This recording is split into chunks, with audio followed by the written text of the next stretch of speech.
क्या कुछ कहना है? राजेंद्र सिंह गुड़ा है, काफी बार विधायक यहाँ पर रहे हैं। राजेंद्र सिंह जी गुड़ा उदयपुर वाटी में 36 कौम को साथ लेकर चल के राजनीति करते हैं। अगर दूसरा कैंडिडेट आता है तो क्या उसकी लोकप्रियता जिस प्रकार राजेंद्र गुड़ा की है उस प्रकार बन पाएगी? नहीं, बिल्कुल नहीं बनेगी। राजेंद्र गुड़ा एक जमीनी नेता है। उदयपुर वाटी में 20 साल से कोई पार्टी नहीं है। इनके चेहरे पे वोट पड़ते हैं, पार्टी का कोई विशेष महत्व नहीं है। गरीब तबके के लोग एसएमएस हॉस्पिटल में इलाज के लिए जाते थे। इनका बंगला एसएमएस हॉस्पिटल के सामने 2 नंबर गली में है। वहाँ पे रहने खाने की इन्होंने बहुत अच्छी व्यवस्था कर रखी है, जिससे कि जाने वालों को कोई भी समस्या नहीं हो। क्या कुछ उन्होंने विकास के कार्य करवाए? सर, क्या कुछ कहना चाहेंगे? राजेंद्र गुड़ा ने विकास के कार्य में यहाँ पूरे क्षेत्र में खूब विकास किया है। ऑक्सीजन प्लांट लगाया है, बहुत से काम किए हैं, रोडों के जाल बिछवाए हैं, लड़कियों की बीएड कॉलेज वगैरह बनवाई है। पूरे उदयपुर वाटी में विकास ही विकास किया है राजेंद्र गुड़ा ने।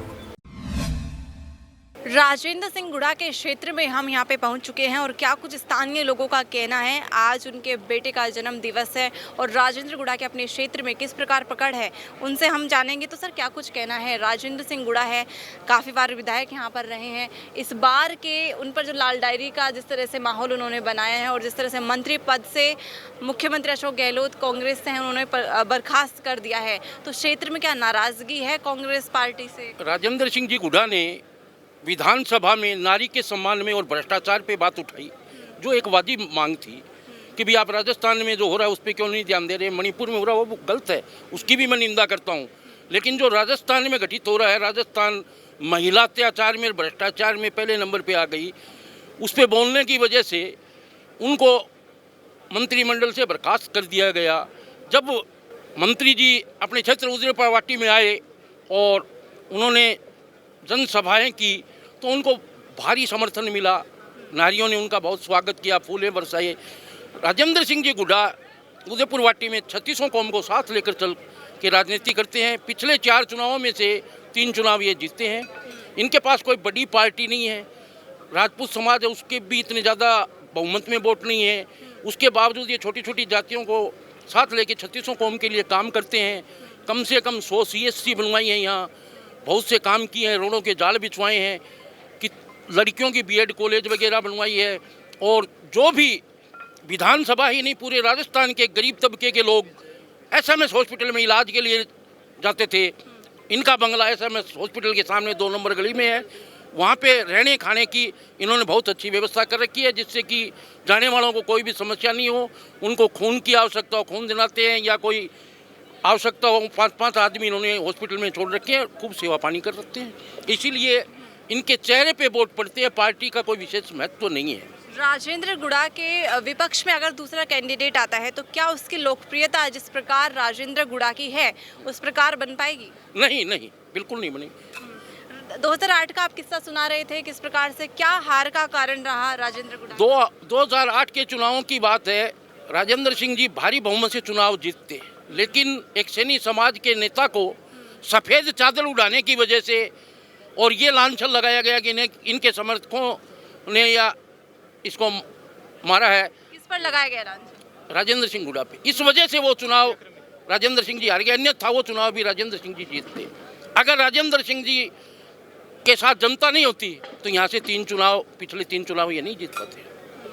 राजेंद्र सिंह गुड़ा का रिपोर्ट हम जानेंगे कि वो जिस प्रकार से मंत्री रहे हैं, विधायक रहे हैं, तो उनका रिपोर्ट कार्ड क्या कहता है, किस प्रकार से विकास करवाया है। राजेंद्र गुड़ा एक जमीनी नेता है और आप कभी देखते भी होंगे मंत्री जी को, मंत्री का प्रोटोकॉल कितना बड़ा होता है, वो जनता को साथ लेके चलते हैं। जनता को दिलों में उनके लिए जगह है, गरीब से लेके अमीर तक सबको बराबर समझा राजेंद्र गुड़ा ने। उदयपुर वाटी में 20 साल से कोई पार्टी नहीं है। 2013 का चुनाव जो बता रहे हैं वो 2013 सॉरी वो चुनाव बता रहे हैं, 13 का जो चुनाव है वो सही बात बता रहे हैं कि एक जातीय माहौल बना के और खुद के ही लोगों ने थोड़ी दगाबाजी करी, उससे चुनाव आ रहे हैं। बाकी आने वाले भविष्य में भी और पीछे वाले भविष्य उठा के देख लीजिए आप। और बात करें पार्टी की तो लोजपा एक राजस्थान पूरे इंडिया में और राजस्थान में एक सीट वो राजेंद्र गुड़ा ने निकाली थी यहाँ से। बसपा लिया हो, शिवसेना लिया हो, पार्टी इनके पास चल के आएगी, राजेंद्र गुड़ा किसी पार्टी के पास नहीं चल के जाएगा। राजस्थान का एक चर्चित चेहरा है और एक गरीबों का मसीहा है। अभी भूगरा कांड हुआ था, वहाँ वोट थोड़ी पड़ रहे मंत्री जी के, वहाँ भी गए हैं। 80 लाख रुपए 38 लाख रुपए उन्होंने वहाँ दिए हैं। बहुत सारे उदाहरण हैं। इसलिए लोगों के दिल में उनके लिए जगह है और स्थानीय लोग यहाँ उनको बहुत प्रेम करते हैं। राजेंद्र गुड़ा उनके बेटे के जन्म दिवस पर राजनीतिक माहौल है वो बना देते हैं, बर्थडे को पॉलिटिकल डे बना देते हैं, तो किस प्रकार से उनके बेटे का माहौल भी बन रहा है? क्या वो उनका भी राजनीति में आने का कुछ है, संभावना है? और क्या कुछ इस बार सियासी भविष्य क्या कुछ देखो लगता जी, अभी तो सीएम गुड़ा जी, अभी तो उनकी एज ही नहीं, वो 25 साल के नहीं, अभी तो इनको 18वां बर्थडे है, तो वो अभी टाइम खूब हुए, तो वैसे ही अपने पिताजी जैसे उनके कदमों पे चल रहे हैं, जैसे वो ज़मीनी नेता हैं जुड़े हुए हैं, उसी प्रकार वो भी जुड़े हैं, यूथ को अपने साथ में लेके चल रहे हैं, बस यही। तो क्या उनका किस प्रकार से विकास रहा है? राजेंद्र गुड़ा के बारे में हम जानेंगे, क्या कुछ उन्होंने विकास के कार्य करवाए? सर, क्या कुछ कहना चाहेंगे? राजेंद्र गुड़ा ने विकास के कार्य में यहाँ पूरे क्षेत्र में खूब विकास किया है। सड़कों का जाल बिछाया है, ट्रॉमा सेंटर लाए हैं, ऑक्सीजन प्लांट लगाया है, पूरे उदयपुर वाटी में विकास ही विकास किया है राजेंद्र गुड़ा ने।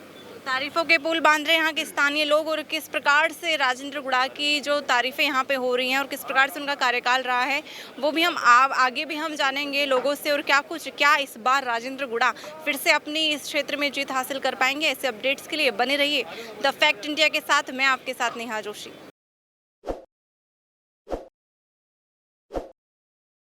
ताज़ा खबरों के लिए विजिट करें द फैक्ट इंडिया की वेबसाइट और डाउनलोड करें द फैक्ट इंडिया ऐप।